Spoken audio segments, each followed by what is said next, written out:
room continue, and we will get started shortly.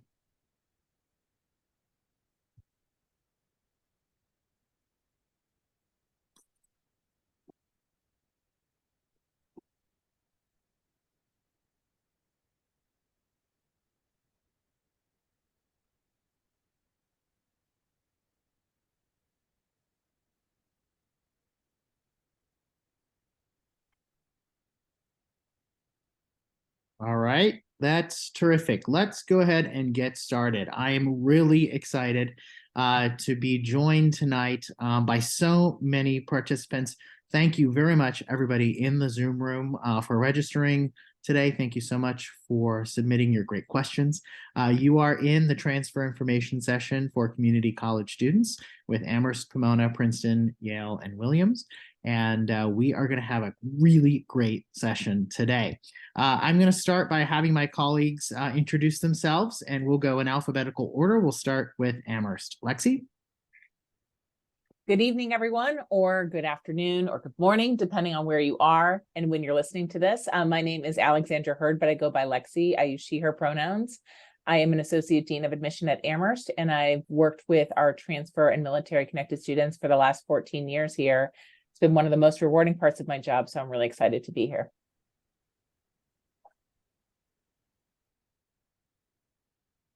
And my name is Adam Sapp. I'm the Director of Admission at Pomona College, and I'll be your MC for the first part of this session today.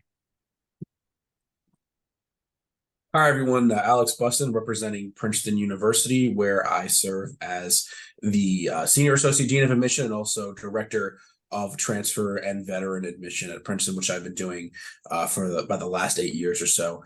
Very excited to work with these populations of students and excited to be with you all today speaking about transfers and admission. Hi, everyone. I'm also Alex. I'm coming from Williams College in Massachusetts. I manage the transfer and veteran admission programs for Williams, and always super excited to have this conversation with this group of folks. And good evening or afternoon or good day to everyone. I'm Becky Tynan. I am one of the Associate Directors of Admission in our office at Yale and am part of our Eli Whitney students team, as well as working with my colleague Patricia Way, who is answering questions in the background this evening on veterans outreach and recruitment. All right, thanks, everyone. As I said earlier, my name is Adam. I'm the Director of Admission at Pomona. I want to tell you, firstly, welcome and thank you so much for taking your time tonight to be with us, or this afternoon, or wherever the time zone is that you happen to be. We plan to take between 75 and 90 minutes of your time today. We do think this session is best for community college students, those who are sort of currently in a community college, or those who might be, if you are a military student, if you're a military veteran, or if you are currently enlisted in the armed services, this might be a great session for you. For those of you who might be in dual enrollment or currently in high school, we are going to be talking mostly about transfer, and for many of our institutions, and we certainly answer your questions, but we would often consider you a first-year student. So we can talk a little bit about those differences if you have a question about that, but I just wanted to raise it. And also just a reminder that we are going to record tonight's session, and pending any challenges with the recording, we hope to send out a copy of this recording to those who have registered. We know not everybody who registered will be able to join us. We have a couple of different the presentation has a couple of different parts today. We're going to start by talking about some of the things that we have in common, some of the areas of work that our institutions share, as well as some common philosophies. We're then going to move into some information on individual institutions. So you're going to hear from each one of the admissions officers a little bit about their college or university. And then we have Alex Buston from Princeton, who's going to round out the program with a moderated Q&A. So thank you so much. I think we might have gotten almost 1,000 questions, which is an unbelievable number, but also speaks to your interest and curiosity in our institutions, and we're excited about that. And then we will try to end, promptly, be respectful of your time as we close out in about an hour and a half. So with that, we'll move on to the first slide here, which is the introductory slide that I always like to start with. And I think, we as a group have been traveling together for 4 or 5 years now. And this slide was one of the first that we developed because we felt it was really important to communicate a lot about our values.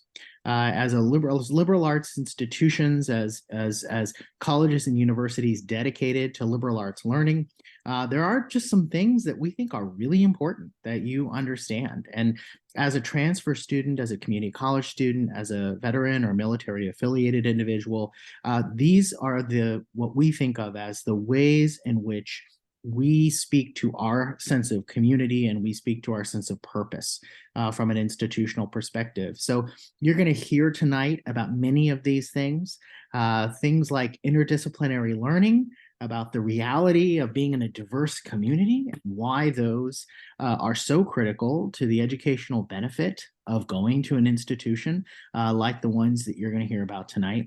We also really, really believe in small classes. And we know for many of you, you may have been in institutions where the classes were on the larger side, and you might be seeking a place where small classes, engaged learning, learning in the classroom and outside of the classroom are important to you. And we are going to be able to provide that to you. And we're going to talk about that tonight. We also firmly believe in support. And we know that one of the things that many of the students on our campus benefit from are the idea that comprehensive support leads to high graduation rates. You are not just students in a classroom, you also live in a residential community. You might be looking at clubs and organizations, you might be looking at study abroad, you might be looking at internships and research. All of the various ways in which we provide that education lead to things like high persistence rates and high graduation rates. And that means that our students, they return and they graduate on time. And that's really important, we think, for strong learning. And of course, the very end is also incredibly important. We do value the contributions of our transfer students, and we do believe firmly that those students who are military affiliated, either coming after serving in the armed forces or who are affiliated with the military in other ways, they make valuable contributions in our classrooms and on our campuses. So in the next slide, we're going to talk a little bit more about some new topics. I'm going to turn it over to Becky from Yale. Great. Thank you so much, Adam. And one of the common threads that Adam just mentioned that brings this group of schools together is this liberal arts philosophy piece that we all share. So we thought it would be helpful to really unpack the question of what exactly is the liberal arts. And basically it's an educational philosophy where we want to make sure that students at our institutions gain a broad foundation across disciplines.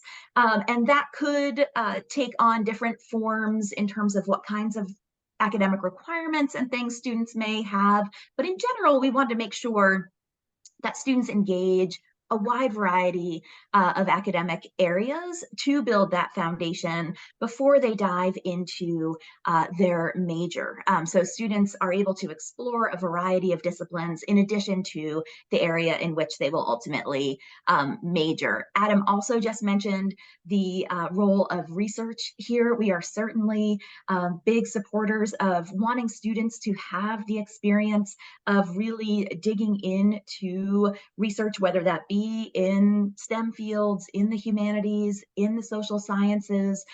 These are opportunities that exist across the academic spectrum at each of these places, and incredible opportunities for students to engage with our world-class faculty as well when it comes to research. So we want students to really be able to have the experience of doing the work in their area of interest as part of their undergraduate experience. And that experience is in and of itself an important piece of the liberal arts. But when I think about the liberal arts, I actually think about this final bullet point in this section, I'd say the most, in that we're thinking about these intellectual qualities that we want to foster in our students, that we aspire to foster in our students. And that's curiosity, that is critical thinking, looking at a problem that is, may seem insurmountable initially, and figuring out how to go about answering that problem or working on that problem. We are certainly all interested in bringing individuals who are open to our campuses, open in terms of what they may explore academically and intellectually, open to the experience of change and experiencing a new place, experiencing this place and the academic work with peers who are coming from the widest variety of lived experiences possible.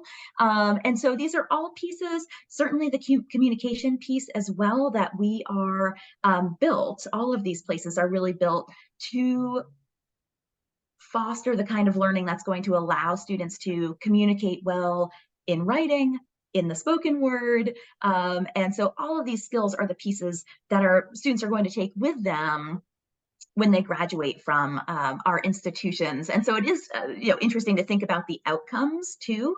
One of the reasons that we're all such huge proponents of liberal arts education is that we've seen the flexibility that it engenders in terms of our graduates being able to have multiple careers, multiple jobs, change industries, as it says here. And also, we think about all the time that the students that we are educating currently who are enrolled at our places are going to go off, and very likely many of them have jobs that don't even exist yet. And so it's these characteristics that the liberal arts education is so great at fostering, that really do allow students to move out into the world and their professional lives and make them adaptable in that way. All of our institutions have fantastic advising around career strategy, around academic coursework while students are enrolled. We certainly have support services and advising for students to figure out what their next step is after their undergraduate degree, whether that be graduate school or stepping into the professional world and a job right off the bat. So that is a real strength as well. And all of our places have, career centers, as I said, and that's often home to a lot of advising resources. These are resources that students can tap into even long after they graduate, and support services that will help students find internships during their undergraduate years, and certainly help them finding job placements and applying to graduate school afterwards. One of the things that I'll just mention lastly before we flip the slides is we often give surveys of our alumni, and one of the things that always stands out to me is that one of the questions on our alumni survey is, does your major or did your major at Yale directly correlate to what it is that you're doing now for your career? And actually 10, 20 years out, that answer is usually no from our alumni. But then the follow-up question is, did your Yale education prepare you well for whatever it is you are doing professionally now? And that answer is always resoundingly yes. And I think that is, you could substitute any liberal arts institution for that. And that's what we're working to do. So why don't we move on to talk a bit more about the supports that students have. I was just mentioning the kind of career services, career strategy side of things, some academic advising as well that exists in many different shapes and forms on our campuses. And one thing that I want to emphasize just right off the bat when it comes to talking about support services is that our places are set up to be rigorous, challenging academic environments. We want students who are eager to challenge themselves. And it's really important that we then have all of the resources and supports available for students when they inevitably bump into challenges, personally, academically, in all ways. So all of our institutions are going to have orientation programs and supports that start right from the get-go to help students in the transition. and getting settled on campus, whether students, are coming in as first years or transfers, or non-traditional students. All of those options will come with these support systems that are there and set up to help students as they transition to our schools. There are all sorts of, in addition to the career services pieces that I mentioned before, each of our schools is going to offer support services around mental health and wellness, around resource centers that have to do with affinity groups, whether it be resource centers for our students who have served in the military, resource centers for LGBTQ students. All of these pieces are available again on our campus, and we have a range of layers to these supports, everything from peer supports to administrative supports on our campus to professional clinical supports when appropriate. And all of our schools are really set up as communities. They operate and are residential places where students are here and able to take advantage of the support really day in and day out, which is an important piece to remember as well, that our campuses are pretty lively 24/7, and these support services, whether they be academic supports or personal supports or mental health supports, career supports, are all there for students as they navigate their journey from start to finish. With that, I will pass things along to Alex from Williams, who's going to speak to financial aid and affordability.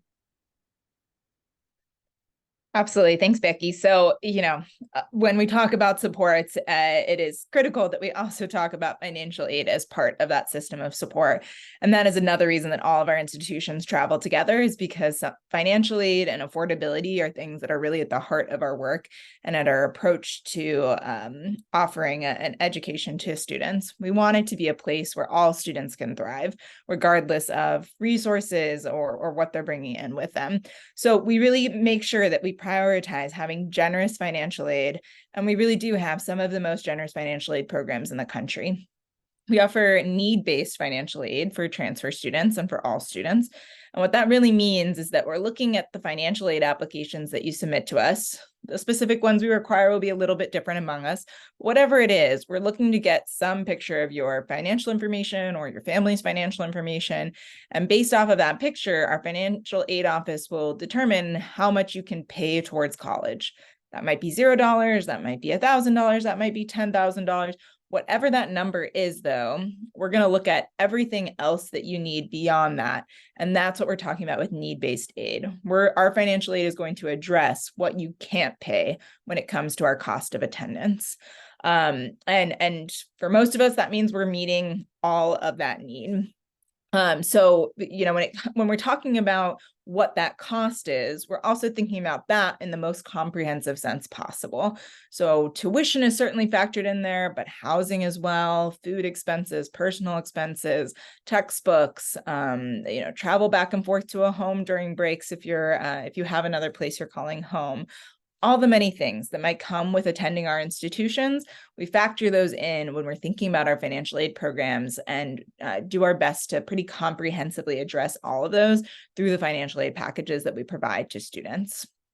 So we find that the vast majority of our students, if not all of our students, and including our transfer students, find our institutions very affordable, maybe even pay nothing at all to attend our institutions, and are really able to focus on being students, being community members, and being able to take full advantage of all the opportunities that we have on our campuses. The financial aid package is also something that you will have provided to you when you receive your decision letter if you're admitted. So as soon as you're admitted, you'll know that information about what will my financial aid package look like, what are all the details, and so that you'll have time as well to ask questions, to find out more information, to make sure that you really truly understand exactly what's being offered to you and make sure that it works well for you and will make this an affordable option for you specifically. So just know that we do provide that information early on in the process, and we really are happy to have very individual conversations with students as you dig into those. We also, from the front end as well, kind of backing up before you even apply, sometimes there are costs that come with the applications themselves. And we never want that to be a barrier for students to stop you from applying to our institutions or considering our institutions. So if you see a fee with your application, for some of us, our transfer applications are free for everyone. For others, we might have a fee listed, but if you're somebody who cannot pay that fee, absolutely, we're happy to provide fee waivers. Don't hesitate to go to our websites to see how to do that, or just to reach out to us. We'll share our contact information closer to the end of the program. And we are happy to waive those for students, make sure that you can apply and be considered in our process, regardless of the resources that you have available. So know that this is really true throughout the process, from beginning to end, to when you're a student. The resources that we have are quite generous and very available to students, so that students can really take advantage of all the different things that we offer. In the admissions process as well, I'll say we're need blind in our admissions processes. All of us for domestic students, some of us for international students, but we're going to keep separate in that case what your financial aid information is, what your need is, separate from the admission process. So just know that doesn't determine whether or not you're admitted. If you're a high need student, that's not a barrier in the admission process then. For veterans specifically, we are all Yellow Ribbon program participants, so absolutely happy to have students participate in that. And we do offer flexibility with the post 9/11 GI Bill benefits. So what we mean by that is, if you're somebody who can take advantage of post 9/11 GI Bill benefits, you're absolutely welcome to. You're absolutely welcome to use that towards your cost of attendance at our institutions. And if there's anything beyond the 9/11 GI Bill and the Yellow Ribbon benefits that you need to cover the cost, then we're happy to consider those from our institutional aid. But we also offer the option for students to not use those, to say, I'm actually going to hold on to my post 9/11 GI Bill benefits for graduate school, maybe, or a dependent that I have. I don't want to use those right now. And instead, I'm going to only use the aid offered by the institution, maybe federal, state aid, a combination of all of those, but I'm not going to touch my military benefits. And you can absolutely do that too. All of our campuses have students doing both, taking advantage of both situations.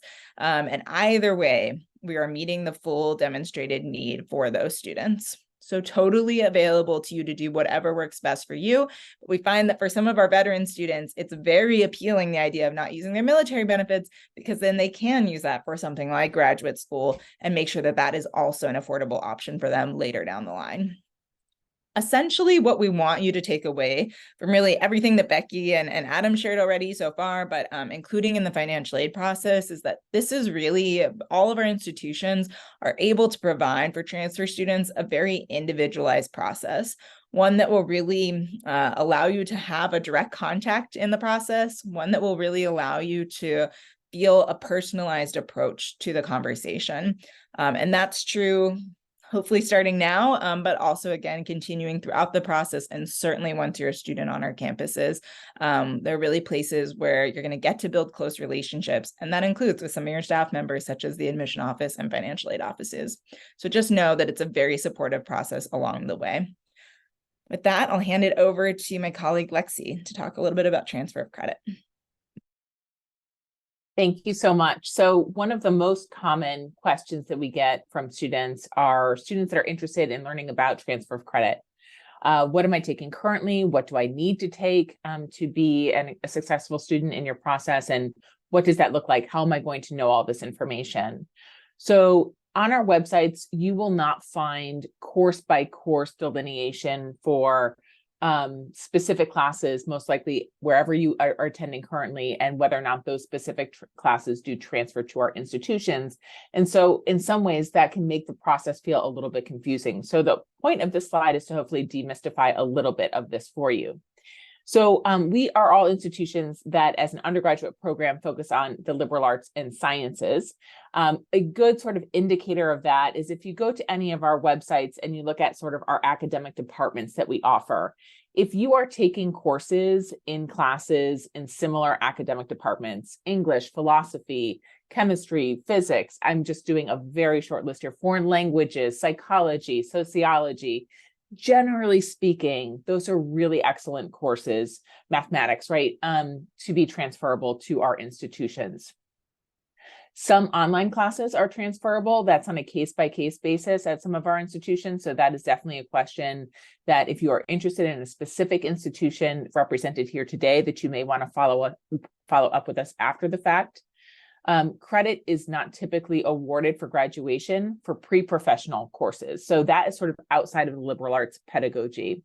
So courses in business, some engineering courses will transfer at some of our institutions, communications, information technology, that's a little bit outside of the realm of computer science.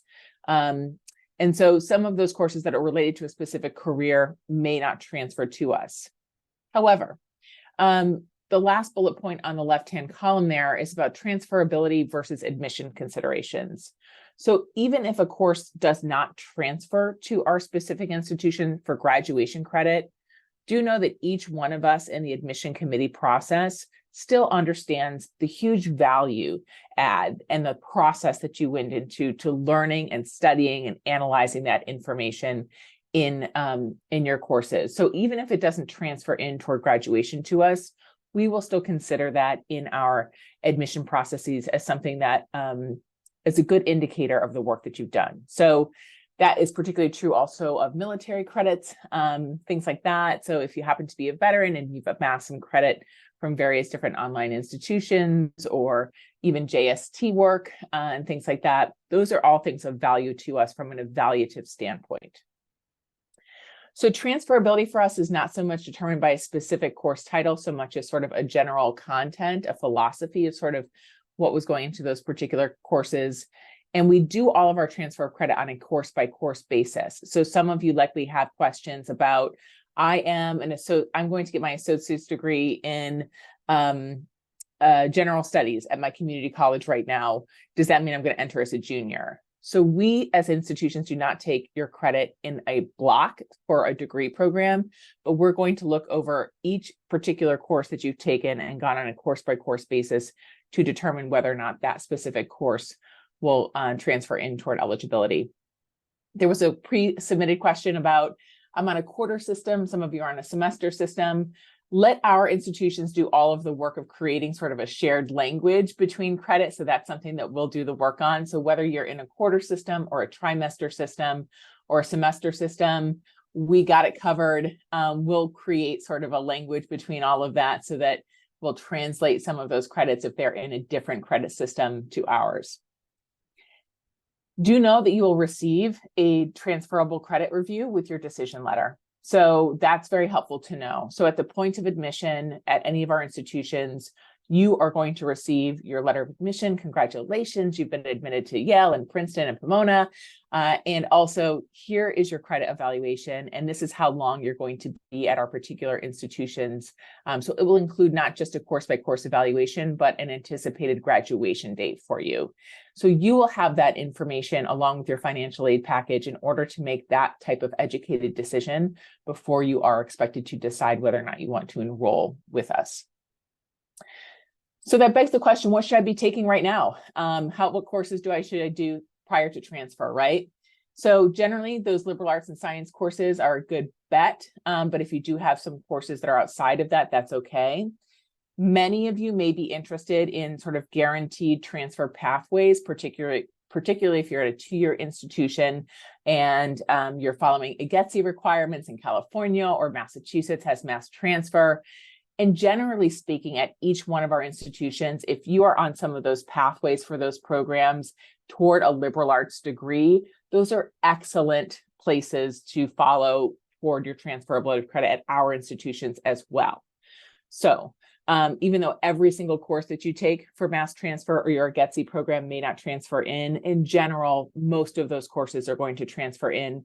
And so therefore, if you're a little bit nervous about the fact that you've got this very guaranteed pathway with these very specific courses, and you also want to add Williams and Amherst to your list to apply, feel pretty confident that those courses will also be good selections of courses for us. In general, something else that I want to stress is that there are not specific courses that we require for admission to our institutions. And so that, again, might be really different than some of the guaranteed pathways that you have. So we do recommend, taking up through calculus if you're interested in STEM, right, or something higher than that. but there's not sort of a rule at our institutions that said, if you haven't already taken a foreign language before you get to us, then you are not eligible for admission. That kind of doesn't exist at our institution. So in general, we're a little bit more flexible when it comes to that. So that likely elicited many more questions from you that are coming in the chat, but hopefully that's a good general overview.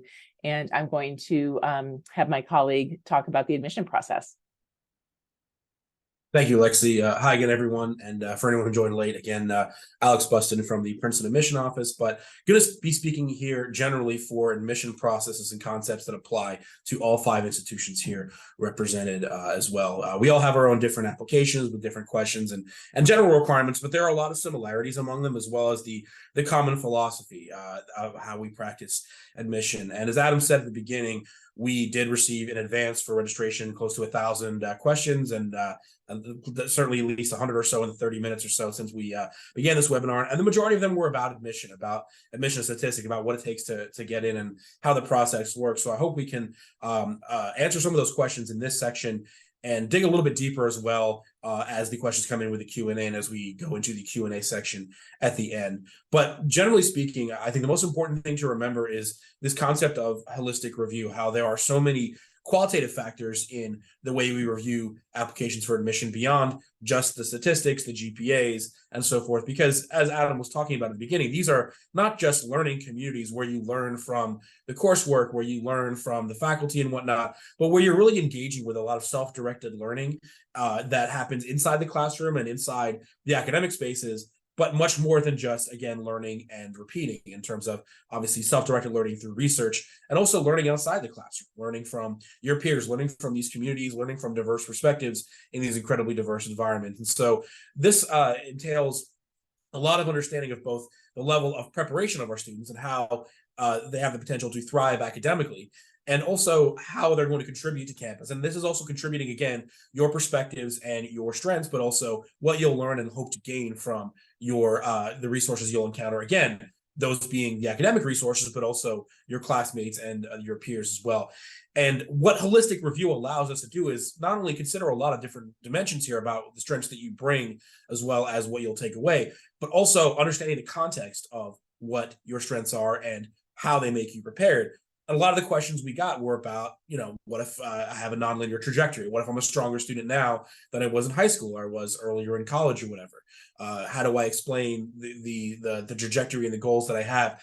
And holistic review gives you a lot of opportunities in our applications to explain that, to help us understand your growth, because we see even challenges that you've encountered and maybe an up and down trajectory, not necessarily as deficits in your preparation, but those can certainly be strengths in what you bring in terms of your tenacity, in terms of the life experience that you have to not only thrive personally, individually in these institutions, but also to contribute to, again, the discussions and the experiences and the very life experiences that students have. And that's why you'll see that our applications, they have a lot of requirements to them, especially a lot of written requirements that take a lot of time.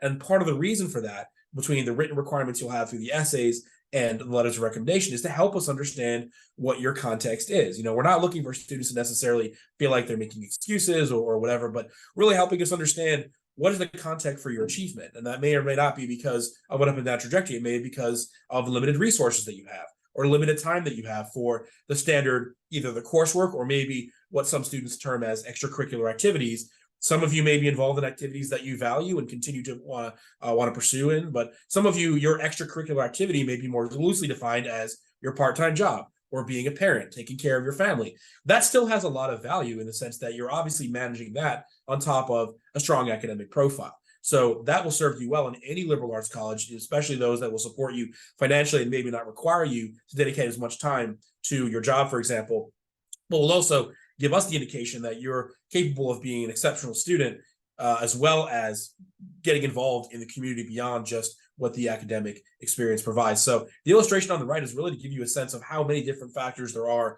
and how many contextual factors are taken into account for your unique setting. So that may be, again, what program you're in, what colleges course offerings are offered, and how you're able to take advantage of those curricular options. Are you a full-time student? Are you a part-time student? Do you have personal, again, achievements or talents or life experiences and abilities to get involved in things that, like I said, you have by choice or that are maybe out of necessity? your personal statement, your optional materials, optional essays and so forth. These are part of your narrative where you can really, like I said, articulate those experiences and speak to the strengths that you have and help us understand maybe why your prior trajectory was not as strong. But know that when we're understanding your academic achievement, perfection is absolutely not expected here. Maybe some of you have always been strong students from day one in high school and in college, whether you're traditional or non-traditional, and that's great. But if you haven't been a great student, that's not necessarily an indication of whether you're able to thrive currently. If you are a strong student now, your past transcripts in high school and college, we'll certainly see those, but that's really more going to help us understand your overall trajectory. And if you're at a position now where you're earning strong grades and you are prepared to take advantage of a rigorous curriculum at any of our institutions much more now than you were 10 years ago, that's absolutely what's most important to us. And here's another way of looking at it. If you weren't always that great student in high school or earlier in college, but you had to overcome something and achieve despite those obstacles, that absolutely has value and strength in the fact that you were able to overcome that and become a strong student. That certainly adds value to our curriculum. So it's a common question we get about looking at past transcripts and needing to evaluate that, but really it's about understanding the trajectory. So that's why we don't have cutoffs for average GPAs or full GPAs. Really, what we're looking for is, have you done well in your most recent coursework, and have you taken advantage of the circumstances and the opportunities that are available to you most recently? And if there have been longer trajectories along the way or less linear paths, we're interested in hearing about those and how have those shaped you. But importantly speaking, when you're applying to these colleges, we're not only begin looking for your level of preparation and are you prepared and willing to take advantage of the resources we offer, but we're also looking for an intersection or a fit in terms of why you're applying to a given college and how the opportunities at a given college, academically or otherwise, are personally appealing to you. It should be more than just, I'm a great student now, you're a great college, and so I should be able to study there. Generally speaking, there's some truths to that, but really what we're looking for, and you'll see this also in the essay questions that we ask specific to each institution, is what is it about that college specifically, again, whether it's the academic departments, whether it's the research, whether it's the ethos or the community that appeals to you, and where you find an intersection between what you're looking for at the next level in that college community and what that institution can offer you. So again, your written components of the application, as well as your letters of recommendation who might support your current work, as well as maybe your trajectory, that's absolutely relevant for us to help understand your perspectives as well as your journey. And again, probably the single most common question we got in advance of this webinar and we tend to get is, well, the admit rate is very low, therefore the chances of admission are low, and the chances of admission are even lower than for first year because the rate is lower. And again, this is not a lottery system. This is not an odds game. We are not arbitrarily making decisions, pulling things out of a hat.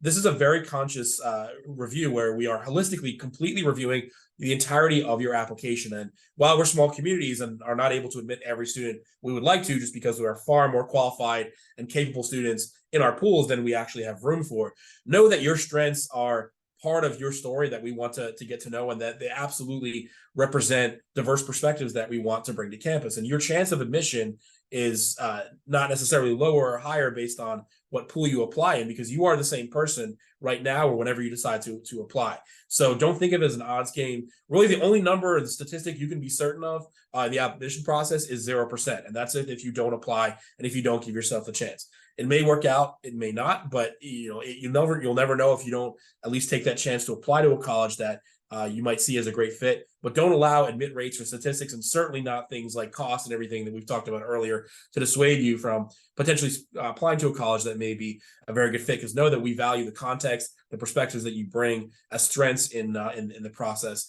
of what we're looking for. That's partly why a lot of our outreach, including the webinar, is at community college students, given the amount of diverse perspectives, non-traditional students, but also traditional students with life experiences that we are looking to bring to our campuses. But again, that's of course not exclusive to that population. It's just a population that is obviously looking to more commonly transfer to four-year institutions. So these are the big picture pieces about how review tends to work. And we'll dig into a little bit more to your questions specifically about admission and other areas when we get to the Q&A. But now at this juncture, we'd like to switch gears a little bit and start talking just very briefly about each of our individual institutions to help you understand that fit. And again, we'll go in alphabetical order. So I'll pass it off back to my colleague from Amherst, Lexi Hurd. Great. Thanks so much, Alex. And we realize that some of you have come from various different places and lists and be familiar with some of us, but may not be familiar with all of us. And so we wanted to take just a quick couple of minutes for each of us to tell you a little bit about our individual institutions. So once again, I represent Amherst College. We're a small residential liberal arts undergraduate institution of about 1,900 students located in Amherst, Massachusetts, which is in the western part of the state, quite close to Williams College, that you'll hear from in a little bit. Two distinctive things about Amherst College. One is that we have something called an open curriculum. So at our institution, we do not have general education requirements, nor do we have any distribution requirements. We do require that students enroll full time, and we require that you complete a major in the time that you have to us, but there really is the ultimate flexibility to engage in your education and take classes fully for the choices that you are wanting to do that. So it tends to be really appealing for all students, and particularly appealing for transfer students, because you can really, really make the most of your time. The second thing is that we are a member of the 5 College Consortium. So in addition to there being Amherst College in our area, there are 4 other institutions. And once you're a student at Amherst College, you can take classes free of charge at any of the other institutions that are in our area here. So it really ups the course offerings from about 800 on our campus to about 5,000 now additional courses that you can take and have access to. So you get some of the benefits of being at a small institution with some of the resources of being at a much larger institution. And the undergraduate student population just within a 10-mile radius of us is about 30,000 undergraduate students. There's free transportation, public transportation that connects everything in the area, including local shopping, residence areas, and things like that. But it's a really great resource for us. On the bottom, you're going to find some fast facts about our transfer student community. So just about 60% of our transfer students are first generation or lower income community college transfer students. And this has been since about 2006. So we're coming up on almost 20 years of having a community college transfer program. And these students have been really successful, wonderful students on our campus, and have not always thought that they might be that way sitting in their high schools and community colleges, but they really add to our communities. A distinctive thing about Amherst out of this group is that we do have a spring transfer program, so you can enter in January, and we do also have a fall entry program. Some of the support that we have are things that we are shared across different campuses, but specifically we have support through our Class and Access Resource Center. Part of their mission statement is helping to support our transfer students. They focus a lot on community building and other support networks so that you really have a sense of belonging at the institution. And just the last fact there to support what Alex was saying earlier about financial aid, about 90% of our transfer students are on our need-based financial aid program. And that's out of all of our transfer students, 4-year and community college students. So it really does sort of support some of that. So that's a little bit about Amherst. And I will switch it to my colleague at Pomona, I believe. All right. Thanks, Lexi. Great to be back on. We've moved through a lot of information, and I hope you're staying with us. Keep asking questions in the Q&A box. Thank you for that. I'm going to talk about Pomona College, and I'm going to start with the first difference, which is that we are located in California. I saw many California and West Coast community college students identifying themselves in the chat, which is particularly great. We're in Los Angeles County. We're 35 miles east of downtown LA in the great city of Claremont.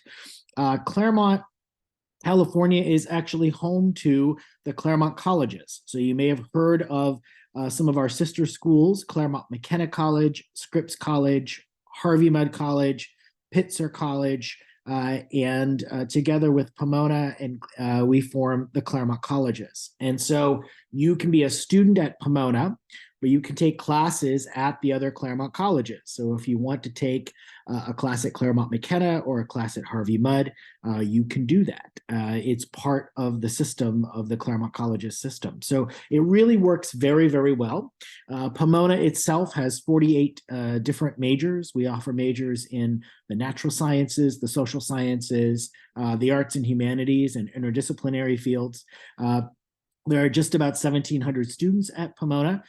We will enroll about 415 first-year students and about 20 to 25 transfer students every single year. So you see there that we are enrolling most of our transfer students from community colleges. About half of our community college students come specifically from California community colleges. Pomona is well known for its support of undocumented and documented students. And like all of our institutions represented here today, we have strong support for first generation students as well as low income students. One of the things that is also key, and all of us allow this, but I want to point it out, many of you have talked about pursuing an associate's degree. You certainly can do that, but you don't have to. You can apply after just 1 year of coursework to spend perhaps 3 years on our college campus. And Pomona, like all of us, is a no-loan institution. And so we are going to offer incredible financial aid, as Alex talked about, for all of us. And that includes our transfer students and our military veterans as well. In fact, all but I think one of our veterans is actually using Pomona institutional financial aid. So very, very few of them are using their GI Bill to fund their education. Most of them are using Pomona aid. And the other thing that I would just offer as we think about community, there's a special hall on campus where our transfer students live. So our veterans and our community college students live on a hall together. There's a transfer orientation. There's a transfer club on campus. There's a veteran student organization club. There's special dinners and events and mentorship opportunities for our transfer students. You very much are in a cohort, in a community, and we like it that way. We think that helps with the education. You're going to live on campus most likely, and if you don't, you can certainly live close by in a set of apartments near Claremont. And of course, you're going to have the same opportunities for research, for internships, and for study abroad support and all the other kinds of faculty-led support as you pursue your degree. So with that, I'm going to turn it over to Alex at Princeton, and we'll continue learning about individual institutions. Thank you, Adam. Hi again, everyone. Once again, serving in my capacity as Director of Transfer and Military Admission at Princeton, I'm excited to tell you a bit about the university. First of all, location is in Princeton, New Jersey. We're named after our town, a small suburban town, kind of right in the middle of the state between New York City and Philadelphia. And what's really unique about Princeton is it combines being a major research university with some of the top academic resources and faculty in the world, but a very undergraduate focused program that effectively treats us like a small liberal arts college. So you have a pretty unique ratio between the caliber of the world-class research opportunities as well as the focus on the undergraduates. A pretty unique ratio, almost twice as many undergraduates as graduates, which is, again, by design to really lopsidedly dedicate our resources to our undergraduates. So what that means is that there's obviously guaranteed very close relationships, low ratios between our faculty and our administration and our students, which means there's guaranteed opportunities for guidance and especially for research, as well as housing for all undergraduates. So every student will get the opportunity for undergraduate research, regardless of what your major is, regardless of whether you are first-year student or a transfer or whatever. That is a required part of the curriculum. And also, we're undergraduate focused physically as well, in the sense that our students will all live in central campus, or at least have the opportunity to do so as well. So we guarantee that housing opportunity for all undergraduates. As a transfer student, traditional student, non-traditional student, we'll have an option available for you, whether you want to live in a part of campus where most of our older non-traditional students live. We have family housing and older student housing. If you want to live on campus with the rest of our college students in the dorms, you certainly have that guaranteed availability. But if you want to live off campus, you are certainly permitted to do that as well. Transfer and veteran students are the only population at the undergraduate level that we give that amount of flexibility that they can live off campus any and all years. And financial aid will cover all of the above opportunities as well. We have a huge amount of financial aid for all of our students, particularly our community college students and our veterans. Of all our veterans and community college students, all or most of them are qualifying for very high amounts of financial aid. And just about all of our veterans are fully funded. So none of them are using any GI Bill or yellow ribbon benefits. They're certainly eligible to. We are a yellow ribbon school, but none of them use it because the grant aid that we provide can cover the entire cost of attendance, including housing, and replace those benefits if they choose. And our transfer program is specifically focused on community college students and military veterans, obviously not exclusively, but that is a large part of the population. And we're a small program, but one that has recently grown. We started with about 10 to 15 transfer students enrolling every year, and now that's been expanded to about 30, 35 and above every year. So, and again, like I said, most of them are receiving high amounts of financial aid. All are eligible: in-state, out-of-state, international, traditional, non-traditional students. They're all eligible for high amounts of financial aid. And our transfer program is very intentionally supported by our directors of transfer, veteran, and non-traditional student programs, which include obviously transfer advisors, faculty advisors, as well as a veteran coordinator, and of course our student groups, the Princeton Transfer Association for all of our transfer students, and the Princeton Student Veteran Organizations for students who are veterans, regardless of whether they are transfers or not. And a new thing this year is that our Transfer Tuesdays open houses are being launched as of this fall. We had one program earlier in October, and upcoming dates November 7th and December 5th. We hope to have future open houses in the coming year as well, but you can register on this page here, this website, our main transfer students page, if you're interested in attending these in-person events, if you happen to be nearby or traveling through the area. And lastly, I'll just mention that some of you have asked about our transfer application and not being able to find it on our platforms, the Common App or the Coalition app. It has not yet been launched for fall of 2024. The deadline is March 1st, so there is some time, and we'll show those deadlines in a minute. But the application will be launched within the coming weeks, so we'll have that available soon. And yeah, so now I'll pass it on to Alex to talk about Williams College.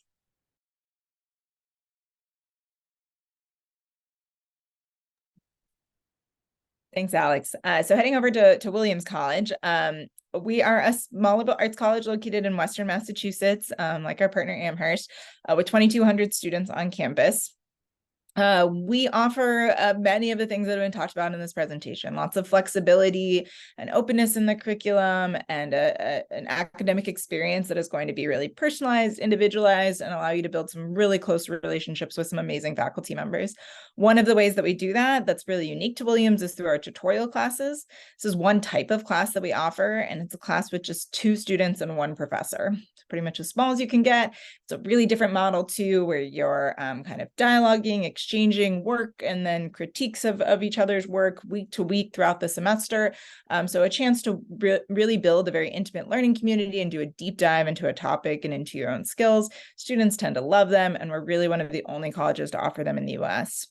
As far as our transfer experience specifically, about 90%, a little over 90% of our transfer and veteran students attended community colleges prior to enrolling at Williams. So our program is heavily focused on students coming from community colleges and or the military. And we have had a growing program over the years, definitely continuing to grow that a bit, but at about 40 students on campus right now.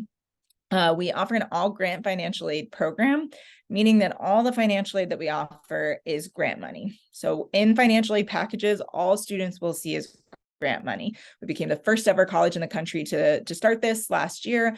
It means there are never any loans in your financial aid package, but beyond that, there are also never any work requirements in a student's financial aid package. We were really excited to launch this for students, so excited by the kind of barriers it took away and the doors it might open. And we've seen some really exciting things coming for students as a result of it. For our transfer community, 100% of our transfer students receive need-based financial aid on our campus.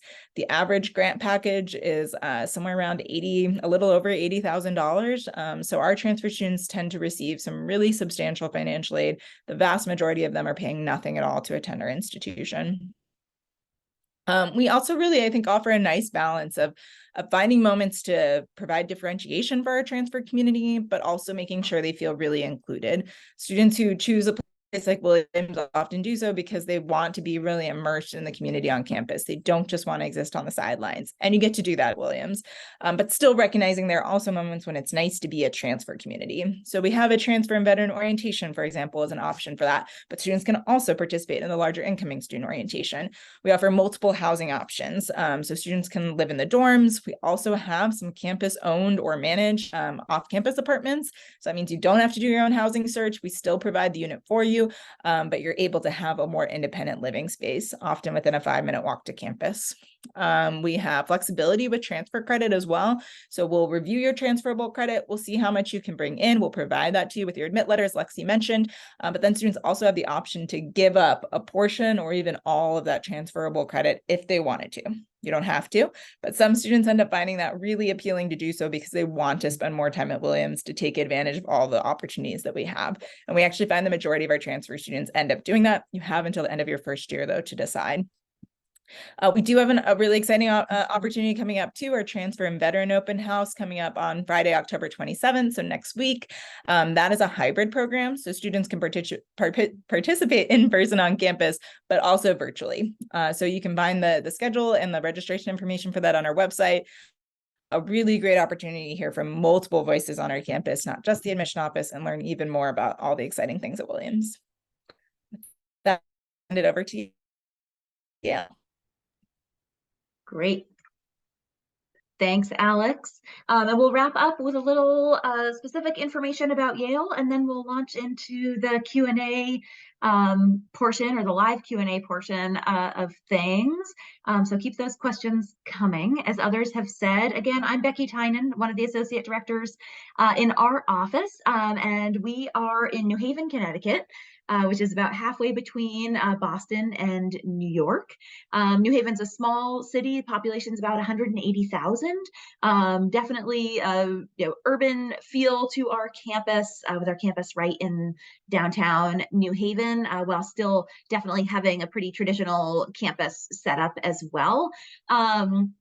We have about 13,000 students altogether on campus, roughly half and half, undergraduates and graduate students. So about 6,500 undergrads currently.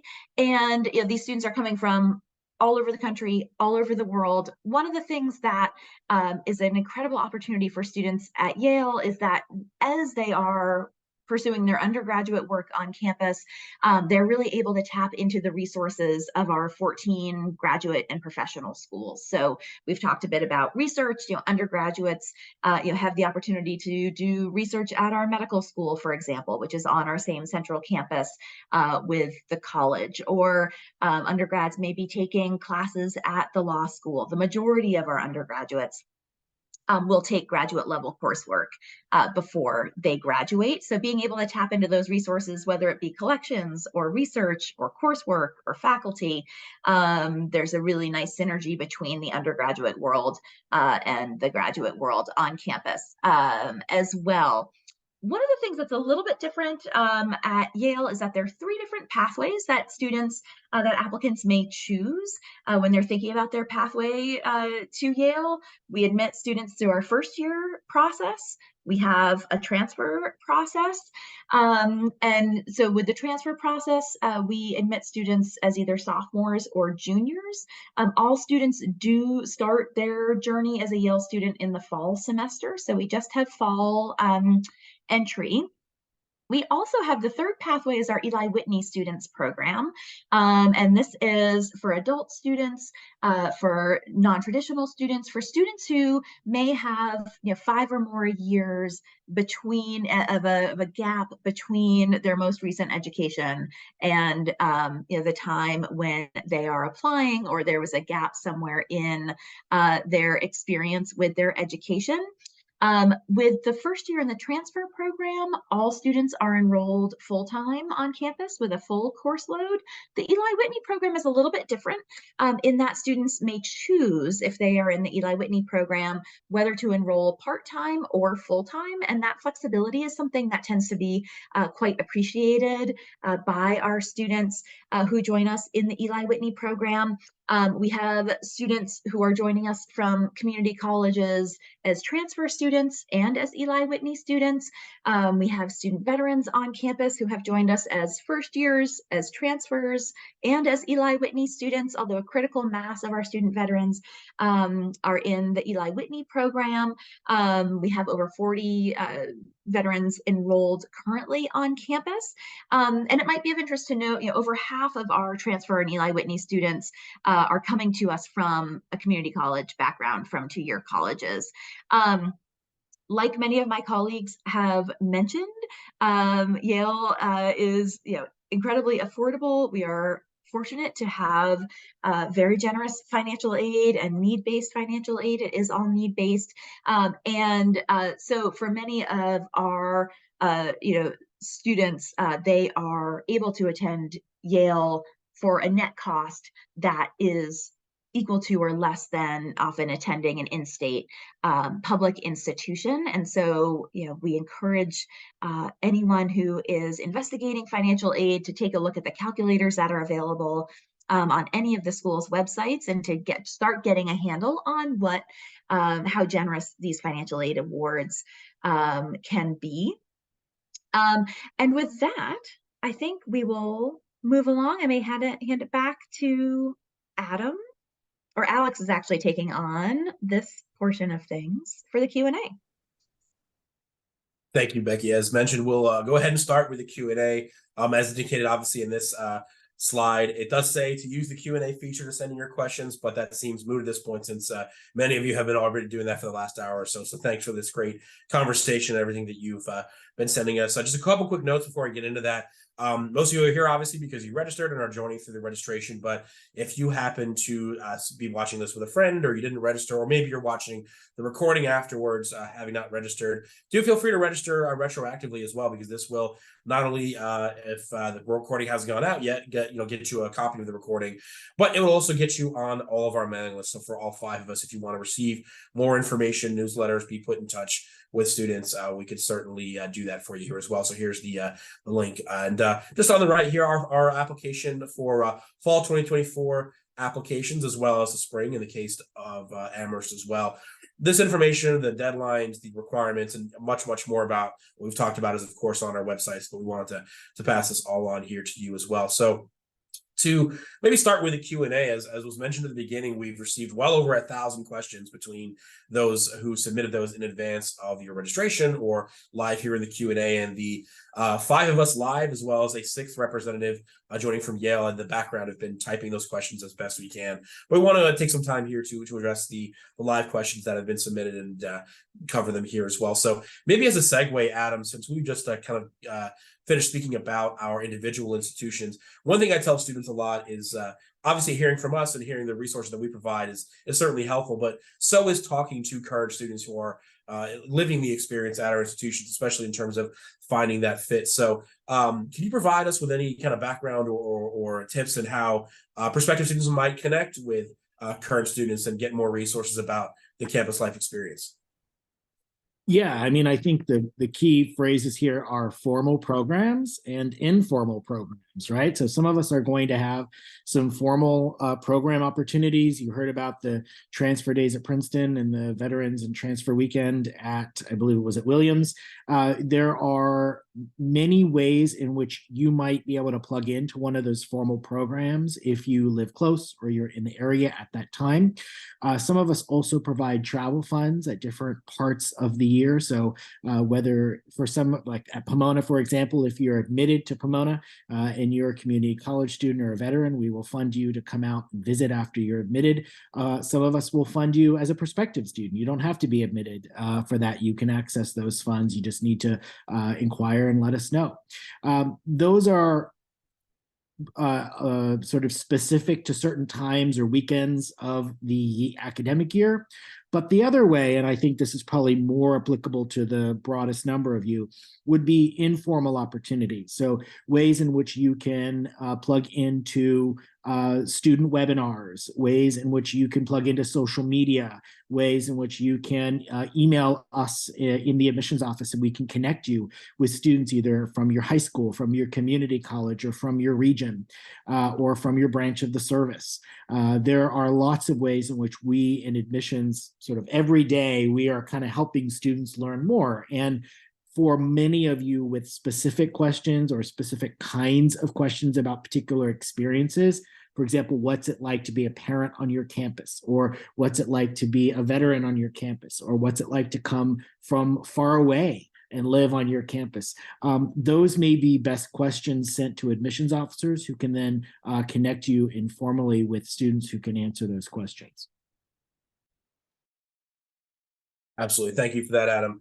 Lexi, I'll pitch this one to you. This one came from not actually a student, but a counselor working with students. And the question was specifically, if you can sum it up from what we've talked about, why should a student consider one of our institutions, these private institutions where they might have to travel, compared to an in-state institution?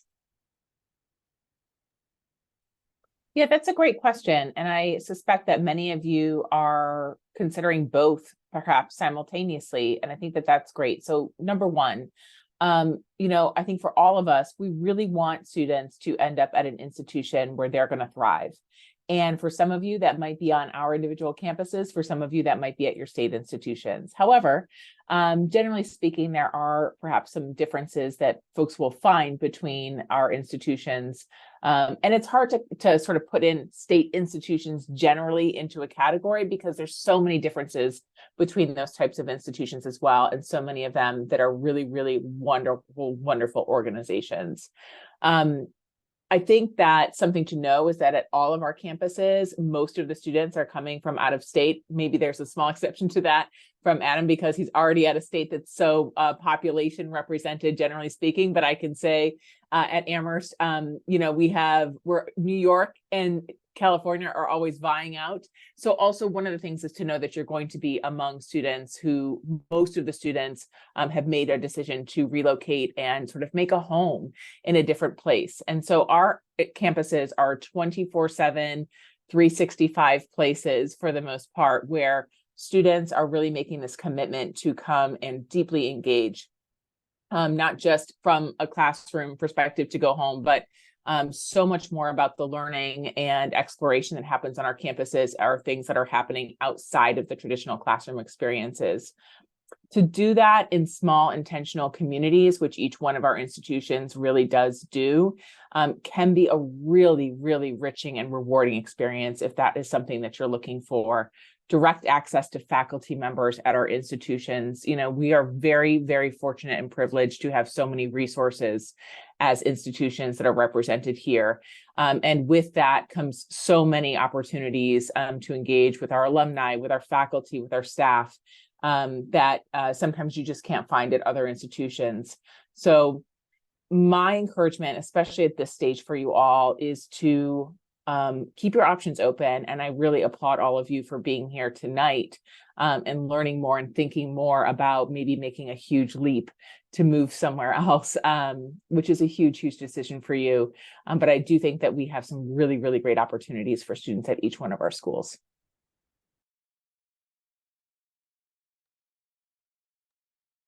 Absolutely. Thanks, Lexi.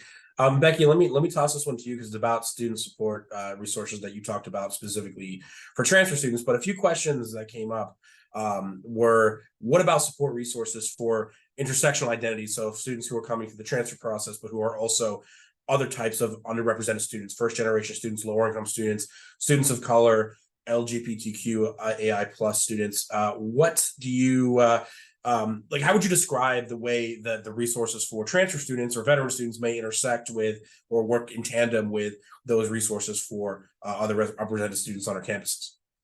Yeah, it's a great question because I think, at any of our places, we, from the beginning of our review of applications through having students enroll and join our communities, are interested in knowing students as individuals in all the various ways that they have, experienced life, and in the multiple identities that, we each carry. And so I think one of the things that was mentioned earlier too is, I think there's probably a balance on our campuses of students who come in, and there's this balance of having support for a smaller, cohort of transfer students. So transfer specific supports, I should say, that's what I'm getting to, and advising that's specifically tailored toward transfer students. But then these resources that are available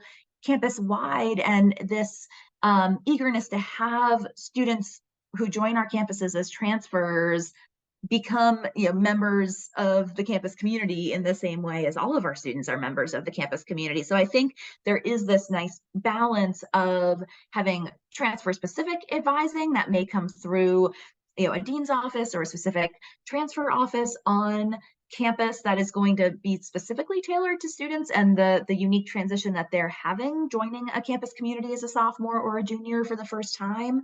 But then we have, as I was mentioning earlier, our LGBTQ resource centers on campus, faith communities under a chaplain's office may become a home away from home for students, cultural centers, and other affinity groups on campus. And so I think that at any of our places, we're going to encourage students who come in through transfer pathways to engage all of those resources, and all of those resources are going to be open to students so that they can fully connect with all aspects of their identity that they choose to have as part of their experience on campus. Great, thank you for that, Becky. And Alex from Williams, let me put this to you. It's kind of extending on something I briefly mentioned, I think, or we all kind of briefly mentioned it. They came up a few times about, I think, older non-traditional students, or I think the way the question has been phrased is that there's a disadvantage to applying as an older student, or maybe having a nonlinear trajectory, not being a full-time student, or having gaps where you kind of started college, dropped, and then started up again.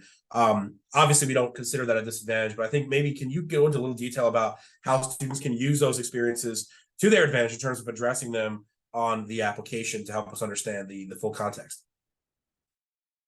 Yeah, this is, I think, such a great question. So I'm glad that it's coming into the conversation. So yes, just want to first emphasize a little bit more that it is not a disadvantage in the process.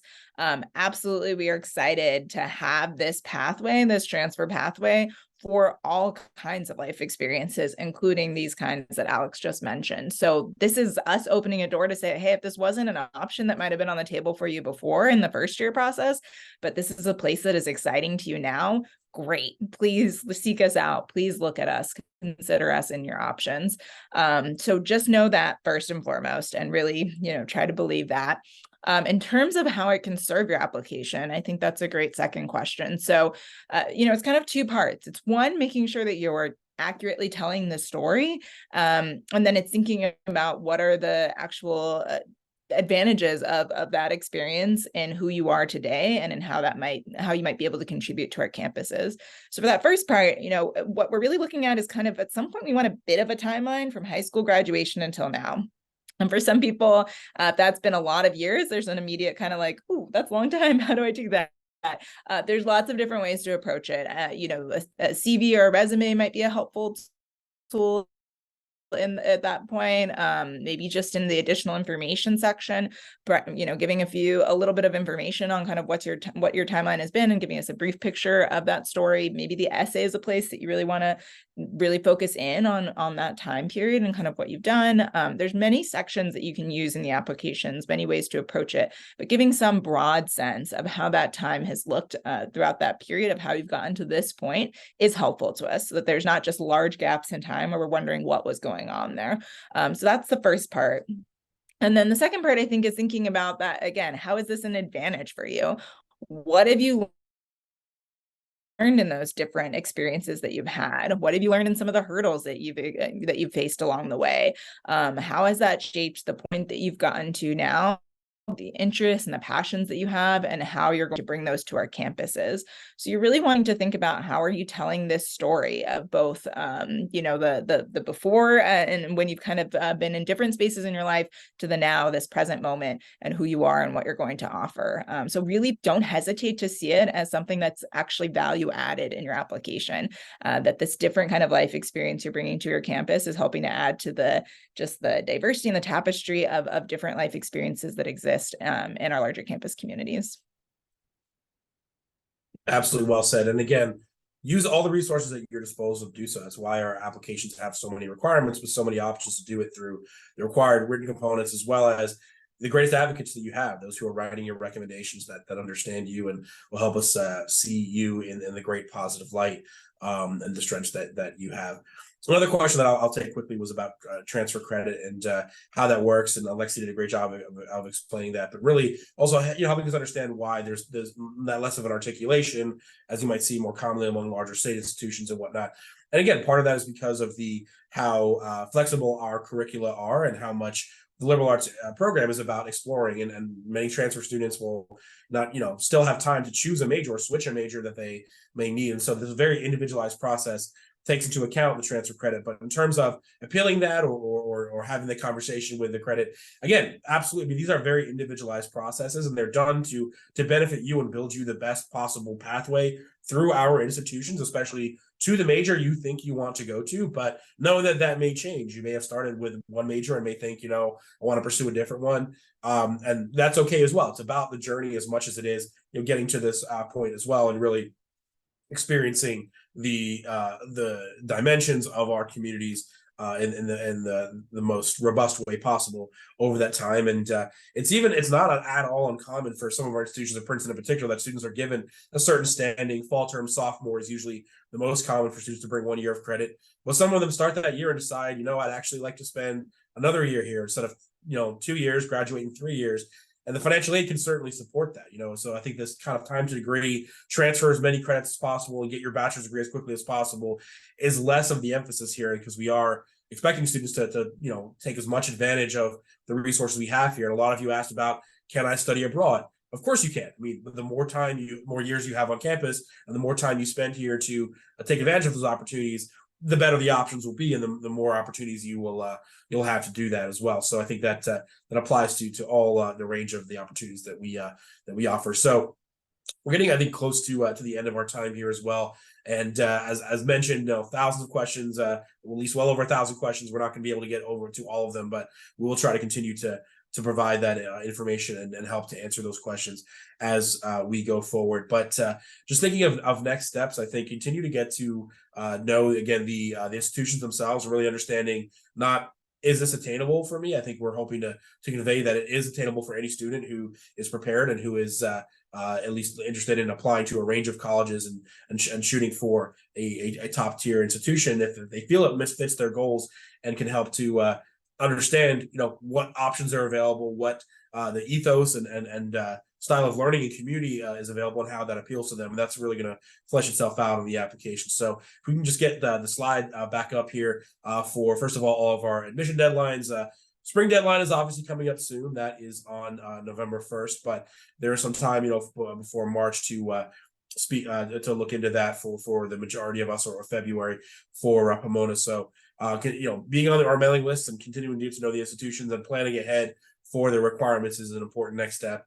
And on the next slide, we'll just show a quick upcoming event for a number of you, either our veterans or counselors supporting veterans as well. We'll have a session similar to this coming up on November 8th near Veterans Day. If you're interested in learning more about the process and also things to keep in mind specific to applying from a military background that may differ from non-military students, we'll be covering that in this session as well. Same things apply. The registration is there to be able to attend live, but even if you're not able to attend live, please do consider registering, because we do hope to, similar to this session, record it and send a recording to all students who have registered. So with that, I think we'll want to continue this dialogue going forward. You'll have our contact information, which we'll send for any further questions that may come up. But we want to, on behalf of all my colleagues here, share our thanks once again for taking some time to join us, or maybe to watch this recording.